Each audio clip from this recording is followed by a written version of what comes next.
इतवार है लेकिन ख़बरों से भरपूर दिन। आज वफाकी वज़ीर ख़ज़ाना ने एक प्रेस कॉन्फ्रेंस की और इसमें उन्होंने डिफेंड करने की कोशिश की है उस बजट को जिसका डिफेंस करना बहुत मुश्किल है, इसलिए कि आवाम के लिए उसमें कुछ नहीं है। पेट्रोलियम की लेवी में 60 रुपये से बढ़ाकर 70 रुपये फ़ी लीटर कर दी गई है। कंप्यूटर लैपटॉप पे टैक्स, पोल्ट्री पे टैक्स, मोबाइल फ़ोन्स पे टैक्स, मकामी बेकरी की मसनूआत पर टैक्स, ट्रैक्टर पर चीनी 15 रुपये किलोग्राम बढ़ गई, सीमेंट 3 रुपये किलोग्राम और बहुत कुछ है। लेकिन इसके साथ साथ आज जस्टिस बाबर सत्तार साहब की अदालत से पीटीए के चेयरमैन को और बोर्ड मेंबरान को तौहीन अदालत के शो कॉज नोटिस भी जारी हुए हैं और उसकी वजह ये है कि उन्होंने ये नहीं बताया था कि टेली कम्युनिकेशन कंपनीज़ किसकी इजाज़त से फ़ोन टैपिंग करती हैं लोगों के।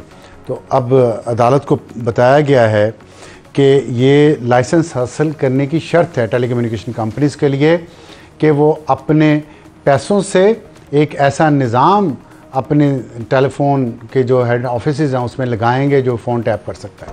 तो आपके पास जिस भी कंपनी का फ़ोन हो उसके लाइसेंस में ये शर्त है कि अपने पैसों से वो टेलीफोन कंपनी फ़ोन टैपिंग का निज़ाम इंस्टॉल करेगी। और जाहिर है वो कंपनी वो पैसे अपनी जेब से तो नहीं लगा रही, वो और आप और मुझसे ले रहे हैं। हमसे पैसे लेके हमारे फ़ोन वही प्राइवेट कंपनीज टैप करके उसका रिकॉर्ड किसको दे रही हैं? इंटेलिजेंस एजेंसीज़ को। और इस पर तौहीन अदालत का नोटिस जारी किया। लेकिन इससे भी जो बड़ी ख़बर है वो ये है कि आज मौलाना फजल रहमान जमीयत उलमा इस्लाम के जो सदर हैं उन्होंने एक प्रेस कॉन्फ्रेंस की है। अफवाज और खुफिया अदारे की इलेक्शन में मुदाखलत के बारे में उन्होंने क्या कहा, सुनिए। वोट का हक लौटाया जाए और असर-ए-नौ साफ और शफाफ गैर जानिबदाराना इंतखाबात मुनक़द किए जाएं जिससे एस्टेब्लिशमेंट और हमारे खुफिया इदारे दूर रहें और इसकी मुकम्मल ज़मानत हो कि किसी तरीके से भी एस्टेब्लिशमेंट और उनके इदारे वो इलेक्शन के अमल में मुदाखलत नहीं करें। वोट का हक लौटाया जाए, जो कि कभी मुस्लिम लीग नून का नारा था कि वोट को इज्जत दो। अब मौलाना साहब कह रहे हैं वोट का हक लौटाया जाए और इस अमल से इंटेलिजेंस इदारे दूर रहें। और मजीद उन्होंने पीटीआई के बारे में क्या कहा? पीटीआई के खिलाफ 10-12 साल कबल से हमारा मौक़िफ़ और उस हवाले से हमारे तहफ़्फ़ुज़ात बहुत संजीदा हैं। अगर वो हमसे मुज़ाकरात करना चाहते हैं हम खुशामदीद कहते हैं। अगर इख्तिलाफात दूर करने हैं या हमारे तहफ़्फ़ुज़ात दूर करने हैं उसके लिए मुनासिब और मुवाफ़िक़ माहौल तरतीब देने के लिए हम आमादा हैं। तो आपने देखा मौलाना फजल रहमान और पीटीआई एक ही बात कर रहे हैं। हमें आज ज्वाइन किया है स्टूडियोज़ में शुएब शाहीन साहब ने, एडवोकेट हैं, सुप्रीम कोर्ट के और रहनुमा हैं पाकिस्तान तहरीक इंसाफ के, और उनके साथ तशरीफ़ रखते हैं सेनेटर अफनानुल्लाह खान साहब, मुस्लिम लीग नून के नौजवान रहनुमा हैं। शुएब साहब, आपसे बात शुरू करना चाहता हूँ इसलिए कि अब बज़ाहिर ये लगता है कि JUI मौलाना फजल रहमान और ख़ान साहब एक ही पेज पे आ गए हैं और वो है ज़ाहिर मुस्लिम लीग नून भी उसी पेज पे थी किसी वक्त, वोट को इज़्ज़त दो या वोट का हक अवाम को वापस दो। तो आपके मामलात मौलाना साहब के साथ आगे चलेंगे या आपके आपस के इख्तिलाफ़ात इतने ज़्यादा हैं कि आप कोई फ़ैसला नहीं कर पा रहे, जिसका मौलाना साहब ने जिक्र भी किया है? देखिए, मौलाना साहब के साथ तो मुज़ाकरात हमारे मुस्तकिल चल रहे हैं। असद कैसर साहब इसमें स्पेसिफ़िकली वो जाते भी हैं, उनसे मुज़ाकरात भी किए हैं और आखिरी टाइम भी ये मेरे ख्याल पिछले हफ़्ते उनके साथ मुज़ाकरात हुए हैं। ज़ाहिर है उसकी तफसीलात मेरे नॉलेज में नहीं है, तो वो क्या उनकी है, उनके क्या शराइत हैं और क्या डिस्कशन है, इसमें कोई शक नहीं। मौलाना साहब ने जो कहा है हमारे दरमियान बहुत ज़्यादा फासले रहे हैं दोनों पार्टीज़, पोलिटिकल पार्टीज़ के दरमियान, शायद उसको वक्त लगे एक पेज पे आने के लिए। एटलीस्ट 1 पॉइंट एजेंडा है हमारा भी और उनका भी। उनका शराइत कोई नहीं। उन्होंने कहा कि अभी तक आपकी कोई मुज़ाकराती कमेटी आपने तश्कील नहीं दी, आपसे मुतालिक उनके तहफ़्फ़ुज़ात संजीदा हैं। पीटीआई अगर मुज़ाकरात चाहती है तो खुश आमदीद कहेंगे। देखें, इमरान खान चाहते हैं मुज़ाकरात? बिल्कुल हम चाहते हैं। तो कमेटी क्यों नहीं बनाई?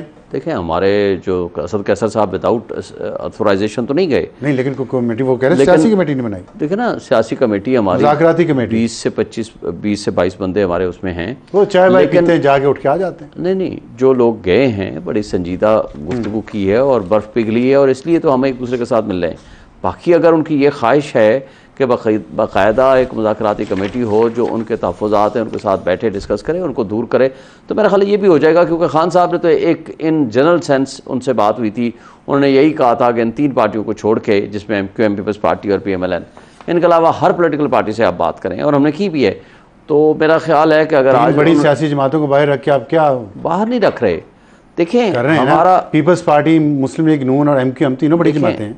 वो तीनों वो बड़ी जमातें हैं जिन्होंने डाका जनी के जरिए हमारा मैंडेट चोरी करके यहाँ माराज़े वजूद में बिठाई गई हैं एस्टेब्लिशमेंट के जरिए। वो भी ये इल्ज़ाम आप पे भी लगाते थे ना, ठीक है ना, जब तो लगाते थे तो आप आगे नहीं चलना। नहीं, हम आगे चलने के लिए हमने शर्त MQM आपकी इत्तेहादी रही है, पीपल्स पार्टी के साथ आप मुश्तरका जलसे करते रहे हैं। MQM के पास एक सीट भी जेन्युइन नहीं है, जिसको वो मुस्तफ़ा कमाल ने खुद एडमिट किया था कि जी हमें मुस्लिम लीग नून वाले और पीपल्स पार्टी वाले कहते हैं कि आपकी सीट सारी जाली हैं। तो आपकी कराची से जो सीटें थी, अली जैदी, आरिफ अलवी टाइप लोग, वो जेन्युइन थी उस वक्त 2000? बिल्कुल, हम तो ये समझते हैं कि जेन्युइन थी। अब 2018 की बात देखें, 2018 के हवाले से मैं 2 बातें एक्सेप्ट करूंगा, अपनी बात खत्म कर दूंगा। लेकिन मैं ये नहीं कहता, मैं कुछ सर्टिफिकेट नहीं देता, ना कुछ छोटी देता हूँ, 100% दुरुस्त थी, ठीक है। लेकिन 2 बातें जी, आपने बड़ी अच्छी बात की, सच किया, 2 बातें लेकिन अहम है।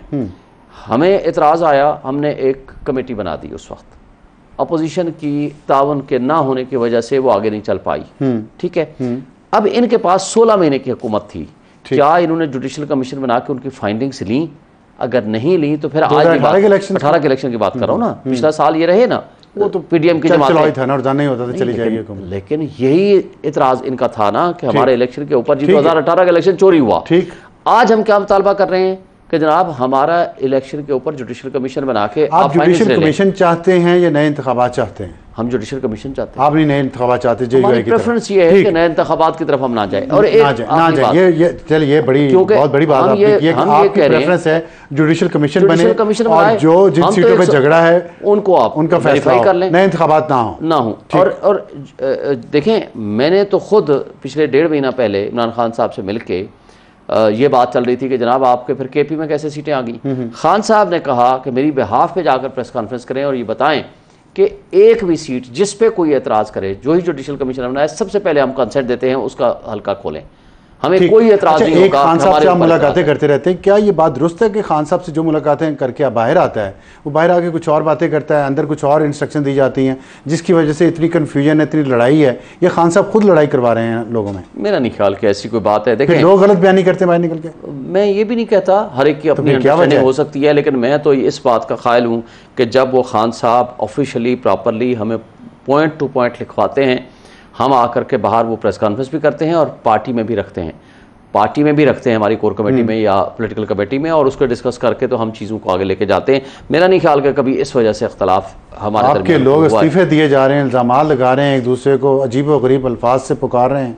मैं एक बात करके आगे चलूँ आपके इस सवाल का जवाब। देखें, एक बात मैंने वो की थी कि उन्होंने जुडिशल कमीशन नहीं बनाया पिछले 2018 के इलेक्शंस में। नंबर 2, मुझे बताएं, आज ये 2017 का कानून है ना, आज हम सैकड़ों की तादाद में फॉर्म 45 लेके घूम रहे हैं, मेरे समेत, ठीक। उस वक्त कितने लोग थे जो फॉर्म 45 लेके आए थे? ठीक, आज तक सामने नहीं आया। सेनेटर अफरानुल्लाह खान साहब, आपके आखिरी सवाल का जवाब दे दूं, ये जो एतराज़ एक दूसरे के दरमियान है, देखें पॉलिटिकल पार्टीज के दरमियान difference of opinion for positive cause हुआ करती है, ठीक। लेकिन आज भी ये कहना कि कोई ये सिर्फ एक प्रोपेगेंडा है कि जी फॉरवर्ड ब्लॉक बन रहा है, फलां हो रहा है, फलां, कुछ भी नहीं है। बड़े बड़े फन्ने खान आए थे और वो चले गए, और वो पानी की तरह, बुलबुले की तरह तहलील हो गए हवा में। तो आप ये कह रहे हैं कि ये जो इख्तलाफात हैं, गालम गलोच है, हुस्न है जमहूरियत का? नहीं, मैं गालम गलोच को हुस्न नहीं कहता। कर रहे हैं? नहीं, कोई भी नहीं कर रहा। उमर अयूब पे हमला हुआ, उसको क्या एक बात बताऊं, जो उमर अयूब पे हमला हुआ है, हमें वो आइडेंटिफाई कर लिए हैं, हमारी वो तहकीक चल रही है।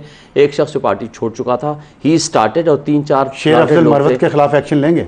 उसके लिए शोकॉज नोटिस दिया हुआ है उसको, इसी हमले की वजह से? नहीं, उसका इस हमले से मेरा नहीं ख्याल कि कोई उसके वर्कर्स हैं, लोग ये कहते हैं। देखें, अगर एविडेंस आएगी तो जरूर होगा, अगर एविडेंस आएगी, मगर हम बगैर एविडेंस के किसी के खिलाफ, किसी लीडर के खिलाफ कोई ऐसी बात करें वो मुनासिब नहीं है। लेकिन इमरान खान साहब ने उनको पॉलिटिकल कमेटी से खुद निकलवाया, उनको कोर कमेटी से निकलवाया और शोकॉज नोटिस देने का हुक्म दिया।